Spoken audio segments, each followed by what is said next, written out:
কখনো কি তোমার জীবনে এমন মুহূর্ত এসেছে যখন রাগের মাথায় নেওয়া একটা মাত্র ভুল সিদ্ধান্ত তোমাকে অনেক বড় ক্ষতির মুখোমুখি দাঁড় করিয়েছে? কখনো কি এমন হয়েছে একটা ভুল বোঝাবুঝি, একটা ছোট ভুল, আর তার কারণেই তুমি হারিয়েছ এমন একজন মানুষকে যাকে হারানো উচিত ছিল না? আজকের গল্পটা ঠিক সেই অনুভূতিগুলোকেই নতুন করে জাগিয়ে তুলবে, কারণ এই গল্পে আছে একজন যুবক রাজার অহংকার, একটি ভুল সিদ্ধান্তের মূল্য, একজন জ্ঞানী মানুষের নীরব ধৈর্য, আর সেই মানুষটির কাছ থেকেই পাওয়া এমন এক শিক্ষা যা শুধু একটি রাজ্য নয়, একজন রাজার মনও বদলে দিয়েছিল। এই গল্প আপনাকে দেখাবে রাগ কিভাবে মানুষকে অন্ধ করে দেয়, অহংকার কিভাবে আমাদের কাছের মানুষকে দূরে ঠেলে দেয়, আর ধৈর্য ও ক্ষমা কিভাবে ভেঙে যাওয়া সম্পর্ককেও আবার জোড়া লাগাতে পারে। তাই শেষ পর্যন্ত শুনে যান, কারণ প্রতিটা মুহূর্তে আছে এমন এক সত্য যা হয়তো আজ আপনার নিজের জীবনেও একটা নতুন উপলব্ধির দরজা খুলে দেবে। আজকের গল্পটা মনোযোগ দিয়ে শুনুন, কারণ এর প্রতিটা মুহূর্ত আমাদের জীবনের গভীর একটা সত্য শেখাবে। রাগ, ভুল, ক্ষমা আর পরিবর্তন, এই চারটি বিষয় আজ আপনাকে এমন একটি শিক্ষা দেবে যা হয়তো আপনার জীবনের পরবর্তী সিদ্ধান্তগুলো চিরদিনের জন্য বদলে দিতে পারে।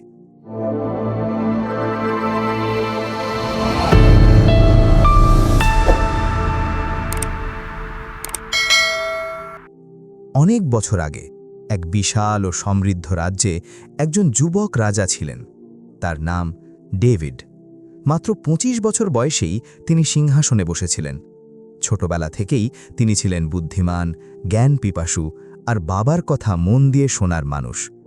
তার বাবা প্রায়ই বলতেন, "A king's greatest power is not his crown, but his ability to control his mind."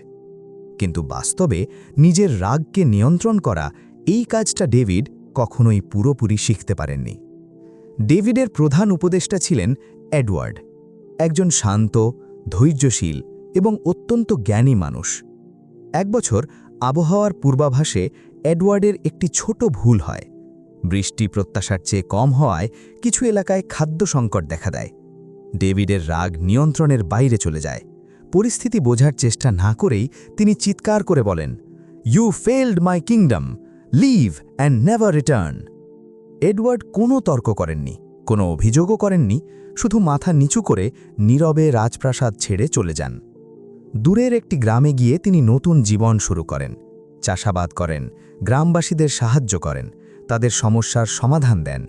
ধীরে ধীরে গ্রামের মানুষের কাছে তিনি হয়ে ওঠেন সবচেয়ে সম্মানিত ও বিশ্বাসযোগ্য মানুষ। যাকে রাজা তাড়িয়ে দিয়েছিল সেই মানুষটাই একটা গ্রামের আলো হয়ে ওঠেন।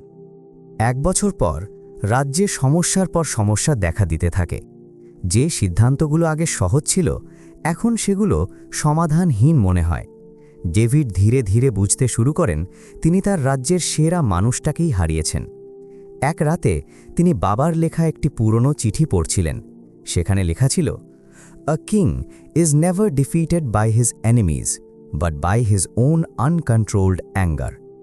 এই কথাগুলো ডেভিডের হৃদয়ে গভীরভাবে আঘাত করে। তিনি বুঝে যান তার রাগের সিদ্ধান্ত ভুল ছিল। ডেভিড সেনাপতিকে আদেশ দিলেন, "এডওয়ার্ডকে খুঁজে বের করো, রাজ্যের তাকে আবার প্রয়োজন।" কিন্তু বহু গ্রাম ঘুরেও তার কোনো খোঁজ পাওয়া গেল না। তখন ডেভিড একটি কৌশল নিলেন।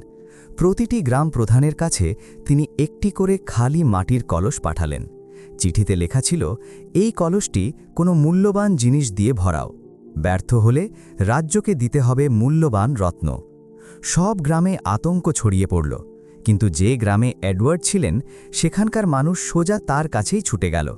সবাই ভাবছিল, এই বিশাল কলস ভরবে কিভাবে? ঠিক তখন একটি শিশু একটি লতার নিচে খেলছিল। লতাটি ধীরে ধীরে চারপাশ জুড়ে ছড়িয়ে পড়ছিল, নীরবে কিন্তু সম্পূর্ণভাবে। এডওয়ার্ড শান্ত গলায় বললেন, "এই লতাটা কেটে দেখো।" লতা কাটার পর সবাই অবাক হয়ে দেখল কলসের ভেতরের ফাঁকা জায়গা পুরোপুরি ভরে গেছে সবুজ শাখা পাতায়। এডওয়ার্ড বললেন, "great things don't fill our life suddenly, they grow slowly, quietly, just like this vine." গ্রামবাসীরা লতা দিয়ে কলস ভরে রাজ দরবারে পাঠাল। ডেভিড অবাক হয়ে গেলেন। তিনি বুঝে গেলেন এটা শুধু লতা নয়, এটা জ্ঞান, এটা ধৈর্য, এটা শিক্ষা, এবং এটা এডওয়ার্ডেরই কাজ। ডেভিড নিজেই সেই গ্রামে ছুটে গেলেন। এডওয়ার্ডকে দেখে তার চোখ ভিজে উঠল। তিনি বললেন, আমি ভুল করেছিলাম এডওয়ার্ড, আমি আমার রাগকে জয় করতে পারিনি। এডওয়ার্ড শান্তভাবে উত্তর দিলেন, a king doesn't fail when he makes a mistake, he fails when he refuses to learn. David মাথা নত করলেন। এডওয়ার্ড আবার ফিরে এলেন রাজ্যের উপদেষ্টা হিসেবে, আর ডেভিড বদলে গেলেন একজন সত্যিকারের জ্ঞানী রাজায়। রাগ কখনো সমাধান আনে না, এটা শুধু দূরত্ব তৈরি করে। ধৈর্য, নম্রতা আর শেখার মানসিকতা, এই গুণগুলোই একজন মানুষকে সত্যিকারের বড় করে তোলে। রাগ বিচারকে অন্ধ করে, ছোট ভুলেও বড় মানুষ হারিয়ে যেতে পারে। ক্ষমা ও নম্রতাই একজন নেতার আসল শক্তি। আর ভুল স্বীকার করা দুর্বলতা নয়, এটাই পরিণত মানুষের পরিচয়।